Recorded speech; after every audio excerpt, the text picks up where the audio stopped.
Hello प्यारे बच्चों, तो कैसे हो आप सब। बहुत बहुत स्वागत है आप सभी का आज की इस वीडियो में। और आज की इस वीडियो में हम डिस्कस करेंगे क्लास 8वीं का आपका हिंदी का जो सब्जेक्ट है बच्चों, इसी के सिलेबस के बारे में। और ये सिलेबस आपके नए सेशन 2026-27 के लिए रहने वाला है। जी हाँ बच्चों, और इस वीडियो में हम आपको हिंदी का सिलेबस तो बताएंगे ही, बल्कि सिलेबस के साथ साथ ये भी बताएंगे कि इस नए सेशन 2026-27 के लिए आपकी हिंदी की ग्रामर क्या रहने वाली है। ठीक है, अगर हम सिंपल सा कहें तो हिंदी के व्याकरण के ऐसे कौन कौन से टॉपिक्स हैं बच्चों जिससे कि आपके एग्जाम में क्वेश्चन पूछा ही पूछा जाएगा। यानी कि इस पूरे साल भर आपको क्या क्या पढ़ना है, क्या क्या बदल गया है, सारी चीजें A to Z आपको हम समझाने वाले हैं। इसीलिए आपसे रिक्वेस्ट है बच्चों कि वीडियो को एंड तक जरूर देख लीजिएगा।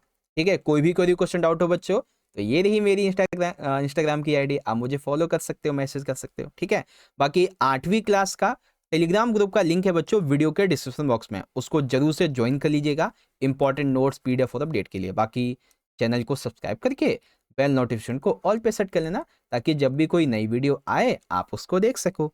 ठीक है बच्चों, तो चलो शुरुआत करते हैं। देखो बच्चों, आपके नए सेशन के लिए अब आपकी जो हिंदी की किताब है ना, वो रहेगी मल्हार। जी हाँ बच्चों, आपकी नई किताब का नाम है मल्हार, जिसका कवर पेज ऐसा रहेगा। ये किताब निकाल लो आप लोग। और इसी किताब का आपका जो विषय क्रम है, ठीक है, जिसे आप विषय सूची भी कह सकते हैं, इसे निकाल लीजिए। ठीक है, अब सबसे पहले आप देखेंगे यहाँ पे तो कुछ कविताएं हैं, कुछ कहानी है, कुछ पढ़ने के लिए हैं, कुछ पत्र वगैरह, कुछ एकांकी, ऐसे कुछ दे रखे हैं। तो इसमें से जो जो आपको पढ़ना है इस पूरे साल भर वो आपको मैं बता देता हूँ। ठीक है, तो सबसे पहले आपको अपनी सबसे पहली कविता पढ़नी है, जिसका नाम है स्वदेश। ठीक है, जिसके राइटर हैं गया प्रसाद शुक्ल स्नेही। ठीक है, सेकंड आपको पढ़ना है बच्चों दो गौरैया, जो कि एक कहानी है जिसके लेखक हैं भीष्म साहनी जी। ठीक है, उसके बाद जो ये मित्र लाभ है ना, ये केवल आपको पढ़ना है, एग्जाम में क्वेश्चन नहीं बनेगा इससे, ये सिर्फ आपको पढ़ने के लिए दे रखा है। आपके टीचर पढ़ा देते तो अच्छा है, क्योंकि पंचतंत्र से दिया हुआ है, काफी अच्छी कहानियां होती हैं। बाकी आपके पेपर के लिए इंपॉर्टेंट नहीं है ये। ठीक है, फिर आता है तीसरा एक आशीर्वाद, ये भी आपकी कविता है दुष्यंत कुमार जी की, तो ये भी आपको पढ़ना है। हरिद्वार चैप्टर नंबर 4, ये एक पत्र है भारतेंदु हरिश्चंद्र जी का, ये भी आपको पढ़ना है। ठीक है, फिर आते हैं कबीर जी के दोहे, ठीक है ना, जिसके राइटर कबीर जी ही हैं, तो ये भी पढ़ना है। जितने भी ये लिखे हुए ना बच्चों, जितने भी ये लिखे हुए हैं पढ़ने वाले, ठीक है ना, ये सब ऐसे करके, ये सिर्फ क्या है कि आपको अपने लिए पढ़ना है, एग्जाम के पॉइंट ऑफ व्यू से इंपॉर्टेंट नहीं है, ये चीज ध्यान रखिएगा। ओके, उसके बाद आता है हमारा छठा जो चैप्टर है, वो है एक टोकरी भर मिट्टी, जो कि एक कहानी है, ये भी पढ़ना है माधव राव स्प्रे का। ठीक है, आगे सातवां रहेगा मत बांधो, ये एक कविता है महादेवी वर्मा जी की, ये पढ़नी है। नए मेहमान एक एकांकी है उदय शंकर भट्ट जी का, ये भी पढ़ना है। आदमी का अनुपात, ये कविता है गिरिजा कुमार माथुर जी की, ये पढ़नी है। उसके बाद तरुण के स्वप्न उद्बोधन सुभाष चंद्र जी बोस का, ये रहेगा, तो ये आपको पढ़ना है। ओके, उसके बाद जो ये पढ़ने के लिए दे रखे हैं, ये सिर्फ आपको ऐसे ही पढ़ना है, एग्जाम के पॉइंट ऑफ व्यू से इंपॉर्टेंट नहीं है। ठीक है, तो एक बार दोबारा से देख लो बच्चों आप सभी। सबसे पहले आपको अपनी पहली कविता स्वदेश पढ़नी है, एक कहानी दो गौरैया की पढ़नी है। फिर एक आशीर्वाद कविता है, हरिद्वार पत्र है, कबीर के दोहे।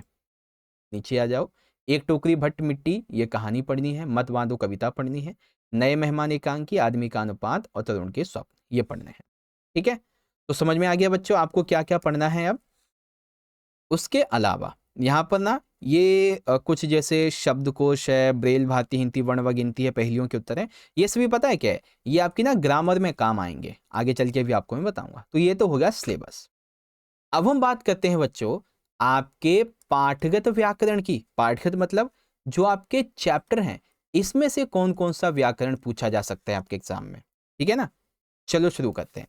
तो व्याकरण में हमारा सबसे पहला जो टॉपिक रहने वाला है, वो रहेगा उपसर्ग और दूसरा प्रत्यय। तो उपसर्ग और प्रत्यय सबसे पहला टॉपिक। दूसरा टॉपिक रहेगा बच्चों संज्ञा और उसके भेद। ठीक है, इससे आपके एग्जाम में क्वेश्चन बनेगा, ध्यान रखिएगा। फिर तीसरा टॉपिक है हमारा सर्वनाम और उसके भेद, इससे एग्जाम में क्वेश्चन बनेगा आपका। ठीक है ना, ऐसे करके। चौथा हमारा टॉपिक है बच्चों कि जो विराम चिन्ह होते हैं ना, इनका उपयोग करना, तो इससे भी एग्जाम में क्वेश्चन बनेगा। पांचवा टॉपिक है हमारा समानार्थी शब्द, ठीक है, जैसे आप पर्यायवाची शब्द भी कहते हैं, तो इससे तो क्वेश्चन बनता ही है आपका, बहुत इंपॉर्टेंट है। फिर आता है बच्चों काल व उसके भेद, ठीक है ना, क्या बोला मैंने, काल और उसके भेद। उसके बाद आता है बच्चों वचन व उसके भेद। फिर आठवां टॉपिक है हमारा क्रिया, क्रिया में हमारी अकर्मक क्रिया, सकर्मक क्रिया, ये सभी हो गए। देखो बच्चों आप लोग बिल्कुल टेंशन मत लो, जब हम आपको ना अलग से वीडियोस प्रोवाइड करवाएंगे, तो जो भी आपके व्याकरण है इन सभी की एक एक वीडियो आपको प्रोवाइड करवा दिया करेंगे, जिससे आपके सारे टॉपिक क्लियर हो जाएंगे। तो चिंता मत करो, हम आपकी अच्छी तैयारी करवाएंगे। उसके बाद नौवां टॉपिक, नौवां नहीं, यहाँ पे हमारा आता है ये वाला नौवां टॉपिक रहेगा विलोम शब्द का, मतलब कि उल्टे शब्द, है ना, तो ये हमारा इससे भी क्वेश्चन बनेगा। उसके बाद अब यहाँ पे जो 10वां टॉपिक है ना, इसमें मुहावरे, दोहे, कहावतें, इससे ज़्यादा नहीं 1 या 2 नंबर का क्वेश्चन बनेगा, लेकिन बनेगा जरूर। 11वां टॉपिक है हमारा कि और की, इनका उपयोग कैसे करना है सेंटेंस में, 1 नंबर का क्वेश्चन यहाँ से बनेगा आपका। उसके बाद आता है हमारा 12वां टॉपिक अनेकार्थी शब्द, ठीक है, इससे क्वेश्चन बनेगा। फिर यहाँ पे आता है 13वां टॉपिक विशेष और विशेषण, दोनों अलग हैं, विशेष अलग है, विशेषण अलग है, इससे क्वेश्चन बनेगा, ठीक है। और सबसे आखिर में आता है समास व उसके सभी भेद। अरे सर जी, इतने सारे ग्रामर के टॉपिक, और वो भी 8वीं क्लास में, कैसे करेंगे हम?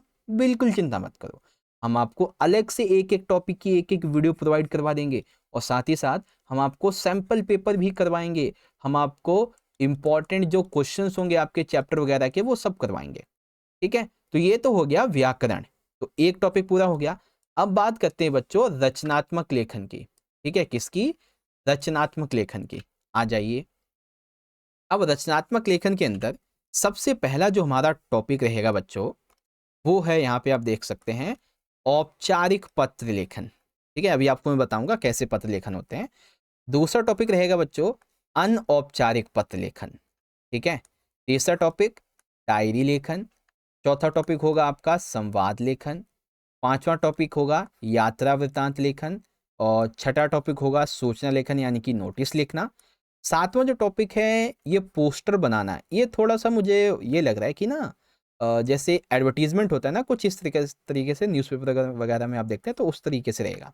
सबसे आखिर में आठवां जो रहेगा अनुच्छेद लेखन। अब मैं आपको ना कुछ क्वेश्चन बताता हूँ, जैसे कि आप देखिए यहाँ पे जो लेटर है कैसे लिखना होता है, ठीक है, ये सब पत्र वाले टॉपिक हैं, कुछ सूचना लेखन वाले टॉपिक हैं, है ना, यात्रा वृत्तांत कैसे लिखना, तो ये सब दे रखे हैं। ओके, तो इस तरीके से आपका ये रचनात्मक लेखन हो गया। ओके, तो आ जाओ एक बार हम सब कुछ रिवाइज कर लेते हैं दोबारा से, और इसको हटाते हैं। देखो सबसे पहले आप लोग यहाँ पे अपना सिलेबस देख लो, 1 2 3 4 5 6 7 8 9 10 ये पढ़ने हैं केवल, ठीक है। और हम आपको इन सभी चैप्टर के पहले तो एक्सप्लेनेशन वाली वीडियोस देंगे, ठीक है, इन्हीं चैप्टर के फिर हम आपको इम्पॉर्टेंट क्वेश्चंस करवाएंगे, एमसीक्यूज करवाएंगे, सैम्पल पेपर करवाएंगे, चिंता मत करो, बहुत अच्छी तैयारी होगी। उसके बाद आपका व्याकरण देखेंगे, तो ये आपका व्याकरण यहाँ पे हो जाएगा। उसके बाद रचनात्मक लेखन के आपके ये टॉपिक है, ठीक है। अब आपको ये वीडियो अच्छी लगी है बच्चों, तो इस वीडियो को एक प्यारा सा लाइक कर दीजिए, और हाँ, यहाँ पर आई बटन में आपको 8वीं क्लास के ऑल सब्जेक्ट का आपका जो सिलेबस है यहाँ पे देखने को मिल जाएगा, तो जरूर देख लेना। वीडियो अच्छी लगी है दोस्तों में शेयर कीजिएगा। टेलीग्राम ग्रुप को सारे बच्चे जरूर ज्वाइन कर लेना, जैसा कि हमने आपको बताया है, लिंक डिस्क्रिप्शन में मिल जाएगा। ओके, तो चलो बच्चों, मिलते हैं आपसे अगले सेशन में, अगली वीडियो में, अगले जो आपका सब्जेक्ट है, ठीक है, उसके सिलेबस के साथ। तब तक के लिए आप पढ़ते रहिए, ख्याल रखिएगा अपना, बहुत बहुत धन्यवाद। जय हिंद, जय भारत, वंदे मातरम।